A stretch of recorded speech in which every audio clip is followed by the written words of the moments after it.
Hello souls. நம்ம எல்லாருமே வாழ்க்கையில ஏதோ ஒரு கட்டத்துல ச்சே அன்னைக்கு மட்டும் நான் அந்த முடிவை வேற மாதிரி எடுத்திருந்தேன் அப்படின்னா என் லைஃப் எப்படி இருந்திருக்கும், நான் எங்க இருந்திருப்பேன் அப்படிங்கிறத யோசிக்காம இருந்திருக்கவே மாட்டோம். அதே போல நாளைக்கு எது எப்படி நடக்குமோ, எங்க போய் முடியுமோ அப்படிங்கிற ஒரு பதட்டத்தோடையும் இல்லாம இருந்திருக்க மாட்டோம். ஸோ பாஸ்ட் இப்படி அமைஞ்சிருக்கலாமே, இல்லை ஃபியூச்சர் எப்படி அமையுமோ அப்படிங்கிற ரெண்டு டென்ஷனுக்கு நடுவில் தான் நம்ம எப்பவுமே வாழ்க்கையை ஓட்டிக்கிட்டு இருக்கோம். அப்படிப்பட்டவங்க நீங்களா இருந்தா இந்த book the power of now அப்படிங்கிறது உங்களுக்காக எழுதப்பட்டது. இந்த புக்கோட ஆத்தர் எக்கார்ட் டொலேவும் பார்த்தீங்கன்னா ஒரு மிகுந்த சஃபரிங்க்கு ஆளாகி அது மூலமா எப்படி பாஸ்ட்டுக்கும் ஃபியூச்சருக்கும் நடுவில் அவர் உடஞ்சு போயிருக்காருங்கிறத கத்துக்கிட்டு ஒரு புக்காவே நம்மளுக்காக எழுதியிருக்காரு. இது ஒரு சாதாரண ஒரு புக்கு மட்டும் இல்லைங்க, ஸ்பிரிச்சுவலா நம்மளை முழுமையா மாற்றக்கூடிய ஒரு சக்தி கொண்ட ஒரு புக்கா இந்த புக் அவர் இதை எழுதியிருக்காரு. வாங்க இப்போ புக்குக்குள்ள போவோம். பாஸ்ட் அண்ட் ஃபியூச்சர் பற்றின டென்ஷனுக்கு நடுவில் ப்ரெசண்ட்டை இழக்கிறோம் அப்படின்னு பார்க்கறதுக்கு முன்னாடி ஈகோ பற்றி கண்டிப்பாக நம்ம தெரிஞ்சுக்கணும். ஈகோங்கிறது குஷி படத்தில் வர மாதிரி நான் முதல்ல போய் லவ் ப்ரப்போஸ் பண்ண மாட்டேன், ஏன் ஸ்டேட்டஸை விட்டு கொடுத்து போய் நான் தேங்க்யூ சாரின்லாம் கேட்க மாட்டேன், ஏன் கெத்தை விட்டு கொடுத்து நானாக போய் எல்லாம் யாருக்கிட்டையும் பேச மாட்டேன் அப்படிங்கிறது மட்டுமே ஈகோன்னு நம்ம பார்த்தோம்னா அதுதான் கிடையாது. ஈகோங்கிறது நம்மளையே அறியாமல் நம்ம தலை மேலே உட்காந்துக்கிட்டு இருக்க ஒரு கிரீடங்கிற அரக்கன். அந்த அரக்கன் தான் நம்மளுடைய வாழ்க்கையை முதன்மையா வச்சு எல்லா விஷயத்தையுமே செய்ய வைக்குது. ஃபார் எக்ஸாம்பிள், இந்த ஈகோவை எப்படி உணர்றது அப்படின்னா, நம்ம யாராவது மேல கோவப்பட்டுக்கிட்டே இருப்போம். ஒரு பர்டிகுலர் பர்சன் மேல எதுக்கு கோவப்படுறோன்னே தெரியாம கோவப்பட்டுக்கிட்டே இருப்போம். எதுக்கு ஒருத்தங்களை பிடிக்கலன்னே தெரியாம அவங்க மேல வெறுப்பை காட்டுவோம். இதை ஒரு நாள் உட்கார்ந்து நான் ஏன் இப்படி கோவப்படுறேன், எனக்கு ஏன் அந்த பர்சனை பிடிக்கல, அந்த பர்சன் பண்ற எந்த ஒரு விஷயம் எனக்கு இரிட்டேட்டிங்கா இருக்கு, என்ன கோவப்படுத்துதுங்கிறத நம்ம உணர்றோம் இல்லையா உட்கார்ந்து, அந்த இடத்துல தான் ஈகோக்கும் நம்மளுக்கும் ஒரு டிஃபரன்ஸை நம்ம கிரியேட் பண்றோம். அதாவது நமக்கு வர எண்ணங்களே நம்மளுடையது முழுசா கிடையாது அப்படிங்கிறது தான் ஆத்தர் இந்த இடத்துல சொல்றாரு. யூ ஆர் நாட் யுவர் மைண்டுங்கிறாரு. நம்ம யோசிக்கிற எண்ணங்கள், நம்மளுக்கு தோன்ற ஃபீலிங்ஸ் எல்லாமே நம்ம கிடையாது.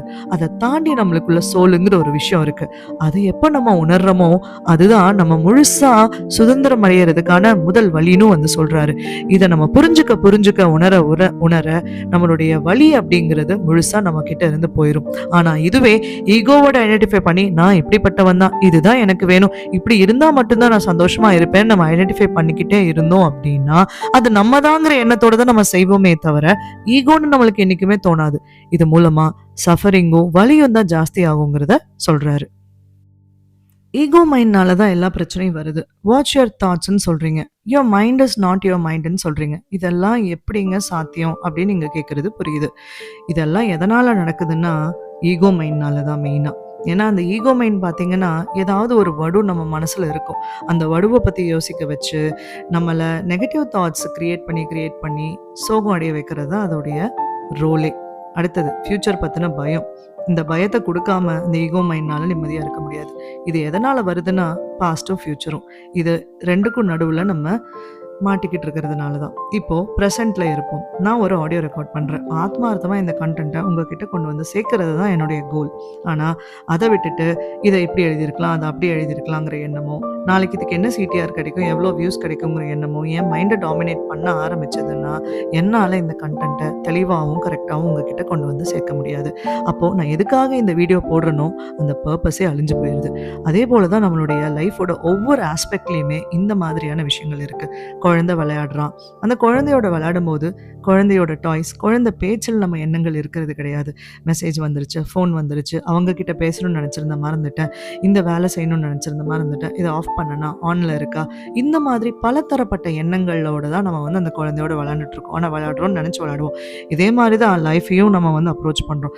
லைஃப்பை வாழ்ந்துட்டு இருக்கிறத நினைப்போம். சும்மா ஒரு டூர் போகிறதோ, ஜாலியாக ஒரு படத்துக்கு போகிறதோ, ஃப்ரெண்ட்ஸோட இருக்கிறதோ மட்டுமே லைஃப்பை வாழ்றதுன்னு அர்த்தம் கிடையாது. ஒரு இடத்துல நம்மளால லைவ்லியா முழுசா நம்மளுடைய கவனத்தை வச்சு என்ஜாய் பண்ணி வாழ முடியுதா அப்படின்னு கேட்டா அது இல்லை.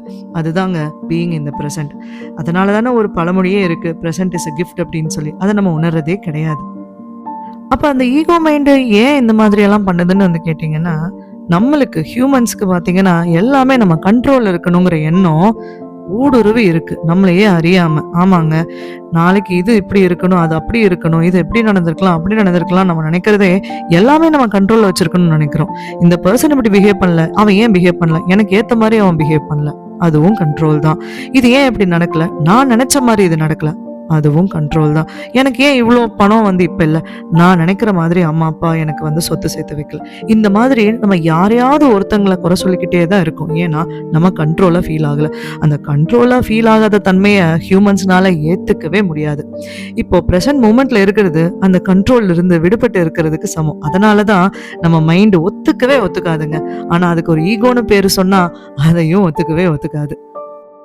இப்படி இருக்கிற ஈகோ மைண்டுக்கு ஒரு எக்ஸாம்பிள் சொல்லலாம். இப்போ ஃபினான்ஷியல் டெர்ம்ஸ்ல எஸ்ஐபின்னு சொல்றாங்க இல்லையா? மியூச்சுவல் ஃபண்ட்ல இன்வெஸ்ட் பண்ண சொல்றாங்க. 5000 5000ன்னு போட சொல்றாங்க மாசம் மாசம். ஆனா 10 வருஷம் 15 வருஷம் கன்டினியூஸா போட சொல்றாங்க. நம்ம ஒரு சில பேர் போடுவோம். ஆனா ஒரு சில பேர் நடுவுலயே எடுத்துருவோம். ஏன்னா பயம். 10 15 வருஷத்து வரைக்கும் கண்ட்ரோல் உங்ககிட்ட இருக்காது. நீங்க 5000 5000 போட்டுக்கிட்டே தான் இருக்கணும். அது 10 15 வருஷத்துக்கு அப்புறம் தான் கோடிகள்ல வந்து கொடுக்கணும். ஆனா அந்த டிசிப்ளின் இல்ல. இதுவே எப்படி நம்ம பிரசன்ட் மொமெண்ட்ல இல்லாம ஃபியூச்சரை பத்தி யோசிக்கிறதுக்கான ஒரு எக்ஸாம்பிளா தான் இருக்கு. நம்ம பாடிங்கிறது பழச யோசிக்கும்போது வருத்தத்திலயும், ஃபியூச்சரை யோசிக்கும்போது பயத்திலயும் பயங்கரமான எனர்ஜி இம்பேலன்ஸ அண்டர்கோ பண்ணுதாம். நம்ம உலகத்துல எல்லாமே எனர்ஜி தானே. நம்ம எல்லாமே இந்த யுனிவர்ஸ்ல படைக்கப்பட்ட ஒரு உயிர் தான் அப்படிங்கிற பொழுது, யுனிவர்ஸ்ல என்ன லா இருக்கோ அதே தான் உடலுக்குள்ளேயும் இருக்கும், மனசுக்குள்ளேயும் இருக்கும். அப்போ எல்லாமே ஒரு எனர்ஜி இன்டராக்ஷன் தான். அந்த எனர்ஜி இன்டராக்ஷனுங்கிறது இம்பேலன்ஸ் ஆகும்போது நம்ம நிலை தடுமாறிடுறோம். இப்போ வருத்தமும் அதே போல நம்ம பாடியில ஒரு நெகட்டிவ் எனர்ஜியை கொடுக்குது, பயமும் நம்ம பாடியில நெகட்டிவ் எனர்ஜியை கொடுக்குது.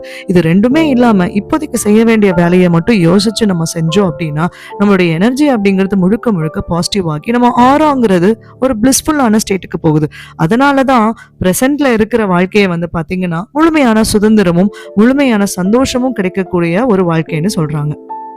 பிரசன்ஸ்ல இருக்கும்போது நம்ம ஏதோ ஒரு ஸ்பிரிச்சுவல் ரியாலிட்டிக்குள்ள போற மாதிரியோ ஒரு சன்னியாசி ஆகுற மாதிரியோ அர்த்தம் கிடையாது. இது மூலமா மீனிங்ஃபுல் லைஃபை வந்து வாழ முடியுங்கிறது தான் உண்மை. ஏன்னா நம்ம ஈகோ டாமினேட்டடா இருக்கிற வரைக்கும் எல்லாமே நம்மளுடைய தூண்டுதலின்படி நடக்கணுங்கிற கண்ட்ரோல்டு ஃபீலிங் தான் இருக்கும். அது இல்லாம போகிற இடத்துல நம்ம ரிலேஷன்ஷிப்ஸ் ஆனாலும் சரி, நம்ம லைஃப் ஆனாலும் சரி, நம்மளுடைய தொழில் ஆனாலும் சரி, நம்மளுடைய எமோஷனல் நீட்ஸ் ஆனாலும் சரி, இது எல்லாத்தையுமே கான்ஷியஸா சூஸ் பண்ண ஆரம்பிச்சிரும். ஏன்னா நம்மளுடைய எனர்ஜி கிளென்ஸ் ஆகும்போது நம்மளுடைய திங்கிங்கும் கிளியர் ஆகும். அப்படி ஆகிற பட்சத்தில் நம்ம சூஸ் பண்ணுற ஒவ்வொரு விஷயமே நம்ம லைஃப்பில் மீனிங்ஃபுல்லாகவும் டீப்பானதாகவும் இருக்கும். அதுக்கு மெயினாக நம்ம பண்ண வேண்டிய சில விஷயங்கள், ரொம்ப உட்காந்து யோசிக்கணுங்கிறதோ நிறைய புக்ஸ் படிக்கணுங்கிறதோ வந்து கிடையாது. அனுதினம் நம்ம செய்கிற வேலையில மட்டுமே நம்ம கவனத்தை வச்சுக்கிட்டு, அந்த கவனம் வேற இடத்துக்கு போகும்போதெல்லாம் திரும்பவும் இங்கே வா அப்படின்னு அதை திருப்பி கூட்டிட்டு வரதுலேருந்து தான் இருக்கு.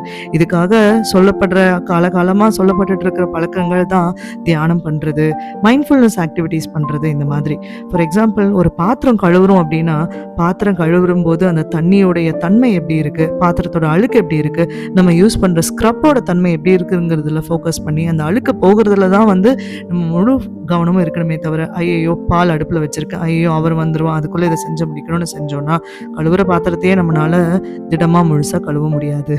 அதுதான் உண்மை. ஆத்தர் ஒரு ஃபைனல் பாயிண்ட் சொல்றாரு. Besides happiness and unhappiness there is something call peace. நிம்மதி. இப்போ ஹாப்பினஸும் அன்ஹாப்பினஸும், சந்தோஷமும் சோகமும் வெளி உலகத்தோட ஏதோ ஒரு வகையில கனெக்டடா இருக்கு. ஆனா நிம்மதி அப்படிப்பட்டது கிடையாது. நிம்மதிங்கிறது நம்ம உள்ளார்ந்து வரக்கூடிய ஒரு விஷயம். அது வெளியில என்ன நடக்குதுங்கிறத பத்தி கேர் பண்ணாது, அதனால அஃபெக்டும் ஆகாது. ஸோ நம்ம என்ன பண்ணலாம்னா நிம்மதியை நோக்கி வந்து போகலாம். நீங்களே சந்தோஷம் வேணுமா நிம்மதி வேணுமான்னு கேட்டா நிம்மதியை தான் வந்து சொல்லுவோம். ஆனா நம்ம வாழ்ற வாழ்க்கை நிம்மதியை நோக்கி தான் இருக்குன்னா கிடையாது. என்னங்க வேணும் நம்மளுக்கு? அட்மோஸ்ட் ஒரு நாள்ல காலையிலிருந்து சாயந்தரம் வரைக்கும் ஒரு வாழ்க்கை வாழ்றோம் அப்படின்னா நிம்மதியாக போகணும்னு தான் நினைப்போம். அதை விட்டுட்டு சண்டை சச்சரவு ஏதோ ஒரு வகையில் ஏதோ ஒரு பிரச்சனைன்ட்டு போகிறத நம்ம விரும்ப மாட்டோம். அதுக்கு ஒரு டூலாக ஆத்தருக்கு சஜஸ்ட் பண்ணுறது சரண்டர் அப்படிங்கிறது. சரண்டர்னா எல்லாத்தையுமே கடவுள்கிட்டயும் யூனிவர்ஸ்கிட்டையும் ஒப்படைச்சிட்டு நம்ம படுத்து தூங்குறதுன்னு அர்த்தம் கிடையாது. நமக்கு உரிய எல்லா வில் பவரையும் வச்சு நம்மளால என்னெல்லாம் பண்ண முடியுமோ அது எல்லாமே நம்ம வந்து பண்ணுவோம். ஆனால் அது நமக்கு வேணுங்கிற இடத்த போய் அடையலை அப்படின்னா அதுக்காக துவண்டு போய் சோர்ந்து போய் உட்காந்துடாம சரி அடுத்தது என்ன பண்ணுவோங்கிறத அக்செப்ட் பண்ணிக்கிட்டு போகிறது தான். இதுதான் கிருஷ்ணர் பகவத்கீதையிலையும் சொல்லியிருக்காரு. எஃபர்ட் போடுறதுக்கான ரைட்ஸ் மட்டும்தான் உனக்கு இருக்குது, ஆனால் அதோட ஃப்ரூட்ஸை சாப்பிட்றதுக்கு கிடையாது அப்படிங்கிறது. அதே தான் இந்த புக்லேயும் வந்து சொல்லியிருக்காங்க. நம்ம செய்கிற வேலையை முழுமை அர்ப்பணிப்போட நம்ம வந்து செய்வோம். ஆனால் அது இப்படி தான் வேணும், இப்படி வரலைன்னா என் வாழ்க்கையை முடிஞ்சு போயிடும்னு நம்மளையே சுருக்கிக்க வேண்டாம் அப்படிங்கிறதையும் வந்து சொல்கிறாங்க. இதன் மூலமாக நிம்மதியும் பீயிங் இன் த ப்ரெசண்ட்டும் எவ்வளோ பவர்ஃபுல்லான விஷயங்கள்னு தெரியுது. இது மூலமாக ஒரு கம்ப்ளீட்லி பிளிஸ்ஃபுல்லான லைஃப், அதாவது ஒரு ஆத்மார்த்த சந்தோஷத்தோட முழுமையாக நம்மளால லைஃப்பை வாழ முடியும். அதுதான் நம்ம எதிர்பார்க்குறதும் கூட. இந்த புக்கு வந்து உங்க எல்லாத்துக்குமே ஏதோ ஒரு வகையில உதவிகரமா இருந்திருக்கும்னு நான் நம்புறேன். இதே மாரி ஒரு புக்கோட உங்கள அடுத்த முறை சந்திக்கிற வரை, உங்களிடமிருந்து விடைபெறுவது உங்கள் ஹாலிஸ்டிக் ஹியூமன். வணக்கம்.